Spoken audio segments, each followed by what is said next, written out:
जय हिंद, अखंड भारत, हिंदू राष्ट्र। मैं स्मित सिंह, नवादा, बिहार, बीजेपी। आज इस प्रकरण में, इस वीडियो में हम मुख्यतः जो है वो बात करेंगे ना कि कैसे बिहार प्रदेश एक पलायन प्रदेश बन गया। आखिर क्या कारण है?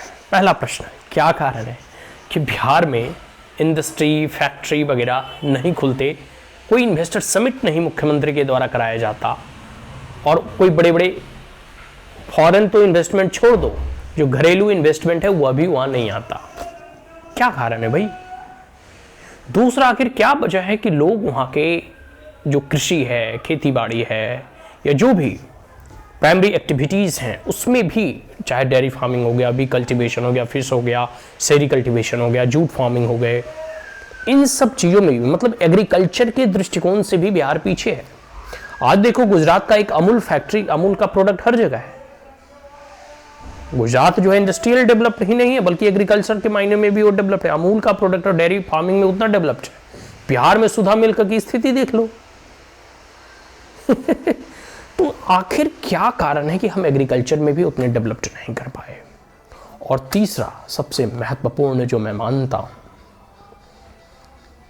कि आखिर क्या कारण है कि 30 से 35 सालों तक नीतीश तेजस्वी की सरकार और नीतीश और जेडीयू और आरजेडी की, लालू यादव, राबड़ी यादव की सरकार रहते हुए इतने सालों में भी बिहार का विकास नहीं हो पाया। कुछ चीजें जो मुझे ऐसा लगता है, जैसे नीतीश बाबू बोलते हैं कि हमारा जो है राज्य समुद्र से सटा नहीं हुआ है, तो व्यापार नहीं होता, ये नहीं होता। भाई, हरियाणा तो समुद्र से नहीं, हिंद महासागर से सटा हुआ है।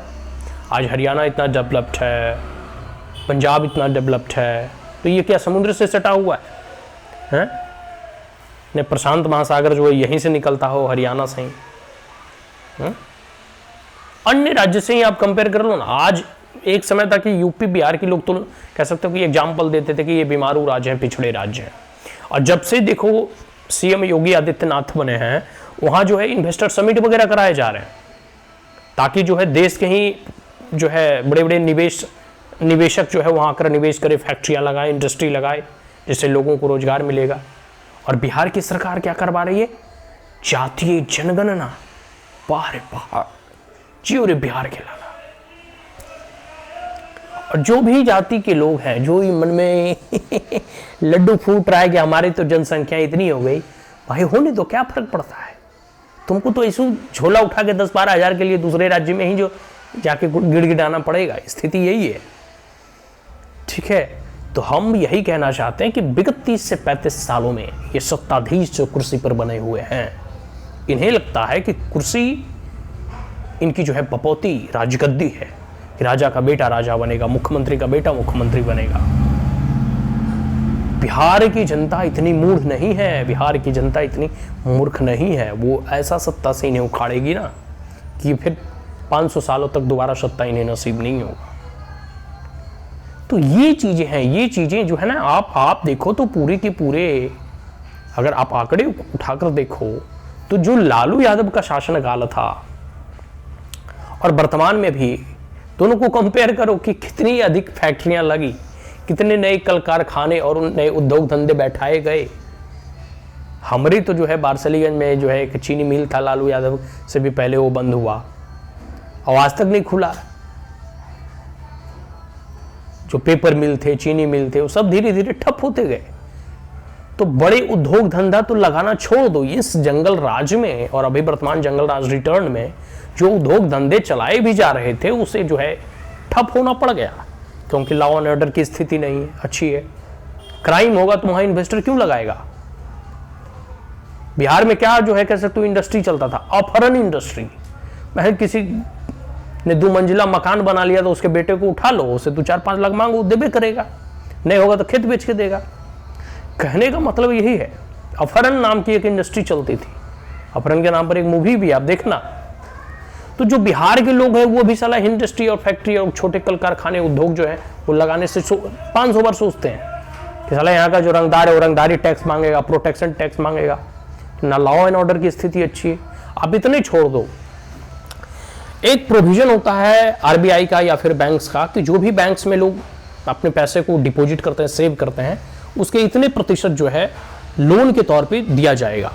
लेकिन बिहार सरकार जो है इन सब चीज़ों पे कभी ध्यान नहीं देती, और वो लोन जो है बिहार के लोगों को ना मिल करके वो दूसरे, मतलब बिहार का पैसा दूसरे राज्यों के लोगों को वो मिलता है, क्योंकि बिहार के लोगों को लोन की आवश्यकता की है तो फैक्ट्री लगाएंगे ही नहीं, क्योंकि उन्हें रंगदारी टैक्स देना पड़ेगा। लॉ एंड ऑर्डर की स्थिति अच्छी नहीं दोगे तो साला तुमको ठोक देंगे वो। देखो लखीसरैया में कितना बड़ा कांड हो गया।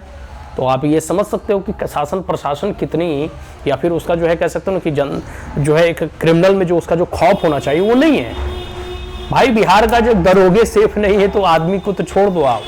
और इतना ही नहीं, आप अगर जो है, अगर आप देखोगे जमीनी स्तर की अगर मैं बात करूं, ठीक है, तो दिन दहाड़े बैंक लूट दिया जाता है। बताओ बैंक सेफ नहीं है। मतलब ये नीतीश तेजस्वी सरकार के, और पेरोल पे जो है बड़े बड़े क्रिमिनल्स को छोड़े जा रहे हैं। अद्भुत है। बिहार चैप्टर का जो क्रिमिनल था वो देखो अभी रिहा हुआ है, बादशालीगंज वाला मैटर में। चलो ये सब सारी चीजें हैं। तो आखिर ये जो है ना प्रश्न सोचने पर विवश करता है कि आखिर क्यों जो है बिहार प्रदेश कभी जो बीमारू था आज भी बीमारू है, और ये धीरे धीरे पलायन प्रदेश बनते जा रहा है। दूसरे जगह लोग जो है जाने को मजबूर हैं। तो एक बार जो भी अभी पलायन कर रहे हैं, और मैं ये घटना स्पेसिफिकली बता रहा हूँ कि छठ का समय है, और छठ में जिन लोगों ने पूरे उमंग और उत्साह के साथ अपने गांव गए थे छठ पर्व को मनाने, उतनी ही उदासी के साथ, उतनी ही रोते हुए वो वापस अपनी कर्मभूमि की ओर लौटते हैं। लोग चेन्नई जाते हैं, गुजरात जाते हैं, महाराष्ट्र जाते हैं, अहमदाबाद जाते हैं, दिल्ली, मुंबई, कोलकाता जाते हैं। वो अपने भरण पोषण के लिए, अपनी बेटी बेटियों को अच्छी शिक्षा और अच्छे स्वास्थ्य के लिए, अच्छे कपड़े और अच्छे मकान के लिए अन्य जगह पर जाकर पलायन करने को मजबूर हैं।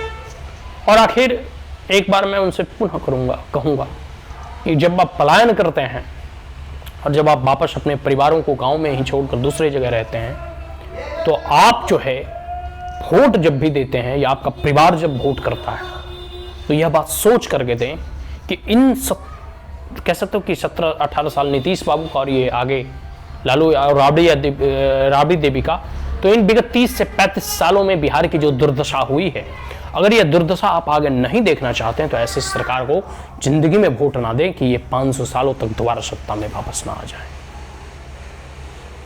ये जो पलायन प्रदेश बनाए हैं, जो बिहार के मजदूर कह सकते हो कि बिहार मतलब मजदूर, ये जो कॉन्सेप्ट और अवधारणा जो बन करने के लिए अगर इससे निकलना चाहते हैं तो इस सरकार को, नीतीश तेजस्वी सरकार को सत्ता से उखाड़ फेंके। इन्हें अब सत्ता में बने रहने का कोई भी अधिकार नहीं है। और अगर आप यूं ही निरंतर पलायन करना चाहते हैं तो आप इन्हें वोट दें। लेकिन आप अपने बच्चों को भविष्य, आप अपने परिवारों का अगर तनिक भी मोह हो तो इस सरकार से अपना मुंह छुड़ा लें, क्योंकि जब तक ये नीतीश और तेजस्वी लालू का सरकार बिहार में रहेगा ना, तब तक बिहार का उन्नति प्रगति संभव नहीं। जय हिंद, जय मगध, जय बिहार।